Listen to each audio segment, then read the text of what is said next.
वडोदा वनपरिक्षेत्रात शिकारीच्या बेतात असलेल्या 2 संशयित आरोपींना अटक।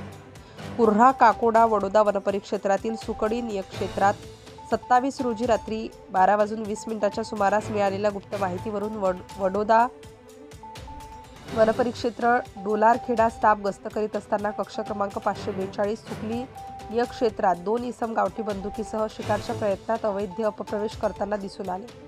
आरोपींना वनविभागाचा मागोवा लक्षात आला असता त्यांनी पलायन करण्याचा प्रयत्न केला असता वनविभागाच्या कर्मचाऱ्यांनी पाठलाग करून आरोपींना पकडण्यात यश मिळवले। सदर आरोपी अजीज अन्सारी, जलील अहमद यांची चौकशी करून अटक करण्यात आली आहे। सदर कारवाई माननीय राम धोत्रे, उपवन संरक्षक जळगाव, माननीय सुदर्शन शिसव, सहाय्यक वन संरक्षक यांच्या मार्गदर्शनाखाली परिमल साळुंके, वनक्षेत्रपाल वडोदा, गणेश गवडी, वनपाल डोलार खेडा, वनरक्षक गोकुळ गोसावी, नावल जाधव, नितीन खंडारे, रजनीकांत चौहान, अक्षय मोरे, सुधाकर कोळी यांनी ही कारवाई पार पाडली। Subscribe now and press the bell icon. Never miss an update.